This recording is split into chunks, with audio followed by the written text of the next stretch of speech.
se planteó un hecho que en el sindicalismo mexicano ya no debería tener cabida. Sin embargo, aún lo apreciamos y de manera dañina hacia la deferencia que se debe tener con los trabajadores de protegerles el salario, los ingresos, del manejo de esas cuotas sindicales que debe ser transparente, que debe ser aclarado debidamente en qué es en lo que se utilizan los recursos que los trabajadores mediante cuotas aportan. Un caso de este sindicalismo charro lo constituye indudablemente Laura Lisbeth Escalante Canto. Ella desde hace 30 años es la secretaria general del Sindicato de Trabajadores de la Radio y la Televisión.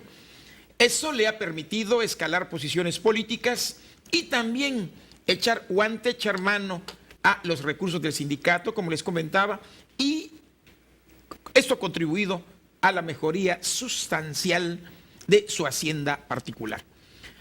Hace algunas semanas se contrajo nupcias con un dirigente también del mismo sindicato, pero en Yucatán.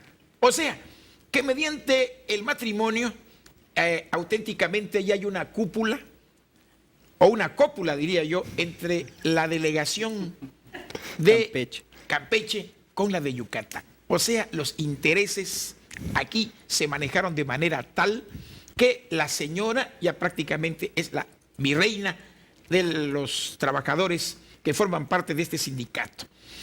Pues bien, pese a la insistencia de algunos disidentes dentro del sindicato para que se aclaren ciertas cosas, las votaciones que le han permitido a esta señora eternizarse en esa posición, se derivan del hecho de que son a mano alzada, o sea, nadie se ha atrevido a enfrentarla de manera directa. Por eso, estos 30 años de cacicazgo en este sindicato, que para mejor fortuna de los trabajadores debería dar pie a que levantaran la voz y exigieran auténtica democracia y transparencia en las cuotas sindicales. Así es, el método de mantenimiento como buena lideresa setemista es la intimidación efectivamente a sus trabajadores. Hace algunos años, muchos años, casi 20 años o más, pues me tocó personalmente enfrentar esta situación de intentar elegir a una nueva persona en el sindicato, en la delegación del sindicato del STIRT. Y a pesar de que recuerdo bien, nosotros habíamos hablado con la mayoría de los trabajadores sindicalizados que habían comprometido su voto a favor de la renovación de la dirigencia. Al momento de la votación, pues la mayoría se echó para atrás por lo mismo que decía el licenciado González. Una de las peticiones, yo recuerdo bien en ese tiempo, fue en la asamblea que la votación se hiciera con voto secreto, que fuera mediante hojitas depositadas en una urna, para que nosotros optáramos por la opción que quisiéramos. Había dos candidatos, esta señora Laura Lisbeth por un lado y otra persona por otro, y no se aprobó. El enviado del Comité Nacional a Campeche decidió por su decisión, por sus pistolas, que no se hiciera la votación secreta, sino que fuera efectivamente a mano alzada y de manera personal, nominal, le dicen en el Congreso. Y obviamente la mayoría de los compañeros trabajadores se echó para atrás y la señora pudo ganar la reelección, no sé si fue la segunda en ese tiempo, y de ahí en adelante así ha trabajado. A quienes votaron en contra, obviamente los sacó del sindicato, hizo que los despidieran de sus centros de trabajo, y a quienes votaron por ella les dio facilidades, les dio incluso, gestionó por allá algunas viviendas para que tuvieran ellos el beneficio y obviamente se sintieran obligados y comprometidos a mantenerla en el cargo. Desde eso la señora se mantiene en el puesto, desde ese tiempo viene regenteando a su beneficio personal el edificio del Sindicato de Trabajadores de la Industria, la Radio y la Televisión, que se construyó con recursos públicos en tiempos de Abelardo Carrillo Zavala en Ciudad Concordia, y en donde cada semana, todos los fines de semana, usted puede ver fiestas, se rentan, se cobran muy cara la renta, y ese dinero íntegramente va a parar a los bolsillos de la señora. jamás rinde cuentas y cuando se le pide información sobre ese recurso, simplemente calla o le da la vuelta al asunto. Es lamentable que en pleno siglo XXI, en un México que se ha democratizado, que ha tenido la oportunidad de cambiar de partido en el poder a nivel federal, en el STIR de Campeche se haya mantenido la misma persona, y no precisamente por sus buenas acciones, sino por sus métodos, insisto, de intimidación. No ha trabajado a favor de la base, no ha hecho cosas buenas por los obreros, los trabajadores, los camarógrafos, los conductores, todos los que están en la radio y en la televisión de Campeche, porque no hay cursos de capacitación, no hay cursos de mejoramiento, no hay cursos de superación. Allá simplemente es lo que ella dice, se hace lo que ella ordena y se acabó. Lamentable, insisto, que en pleno siglo XXI sigamos padeciendo ese tipo de liderazgos. Para mí lo más lamentable es que los trabajadores no se atrevan a rebelarles. Si es cierto, ganarse un derecho, pelear o por lograr la libertad no se logra de manera gratuita. Hay que sacrificar algo. Tal vez hay que sacrificar, bueno, alguien que se atreva a levantarse o encabezar, por ejemplo, una nueva corriente o competir en las próximas elecciones, próxima renovación de la dirigencia sindical, pero no se atrevan a levantarse, además de que son presionados.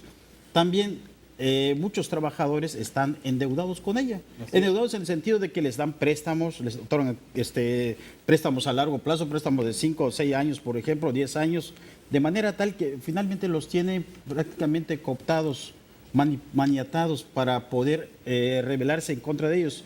Y este es un fenómeno de que, digamos, bueno, no es el único caso del sindicato, lamentablemente igual hay que tener en cuenta que en ocasiones los sindicatos de este tipo, que si lo contáramos en cuanto a números, pues es menor, es un grupo reducido que prácticamente queda de la televisora oficial y de algunas radios, por ejemplo, donde obtiene la ganancia o donde regentea a los trabajadores.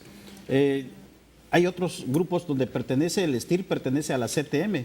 Si vemos, por ejemplo, la Federación de Trabajadores Campeche, pues es otro que no puede ni siquiera, digamos, pelear por el interés de los trabajadores. Pues también es un dirigente que se ha mantenido ya cerca de 18 años en el poder.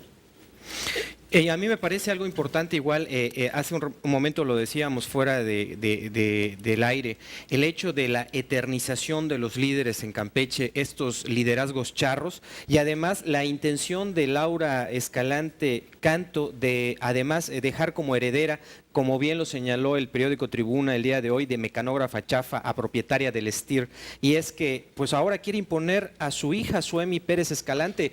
Ya prácticamente estos sindicatos se ven como negocios, no, o sea, no como un asunto de proteger los intereses de los trabajadores por la cual fueron creados, sino pues para seguirse beneficiando. Y sería bueno que explicara, porque se ve, se nota, al menos se habla de un presunto enriquecimiento ilícito, y sería bueno también averiguar, porque estos manejos de cuotas, estos manejos de recursos de los mismos trabajadores, que déjenme decirles, de acuerdo a esta información que se ha manejado, no son más de 100, no son más de 100 trabajadores que pertenecen, pues no se conoce estos recursos y no hay un organismo que le dé, que obligue a esta líder sindical a dar una explicación al respecto. Yo creo que Laura Lisbeth Escalante Canto utiliza dos armas que son terriblemente dañinas en el comportamiento humano, y es el miedo y la incertidumbre.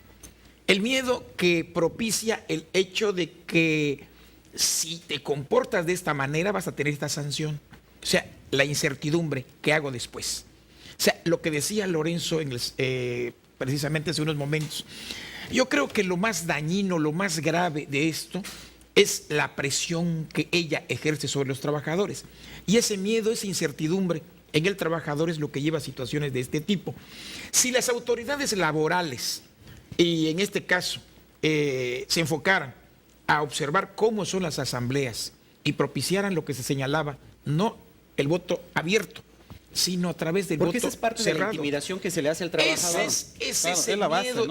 No te atreves a manifestarte porque evidentemente luego van a tomar represalias. Miedo e incertidumbre es esa. Eso habría que controlarlo a través, o había que votarlo, erradicarlo a través de la intervención de la autoridad. Junta Local de Conciliación y Arbitraje, Esa sería la Secretaría del Junta. Trabajo y Habría que Previsión reformar Social. los estatutos internos. cada Y no sindicato. solo eso, también, mira, yo creo que también aquí operaría otra circunstancia. Si los trabajadores observan que hay irregularidades, incluso en el manejo de cuotas, pueden actuar. Ahí está la agencia del Ministerio Público, oye, que puede determinar si hay malos manejos. Y generalmente no hay sindicato que no se maneje de esa manera. Y te digo por qué ocurre también esto, por una circunstancia básica. ¿Se acordarán ustedes cuando se planteó la reforma de la ley laboral? Se dijo que los sindicatos deberían ser transparentes en sus cuentas y no lo aceptaron porque es cierto, Así es. muchos de los diputados Ningún sindicato. forman parte de los sindicatos, Así es. entonces no se van a poner la soga al cuello. Así es. Creo que eso es lo que ocurrió. Vamos a una pausa, regresamos.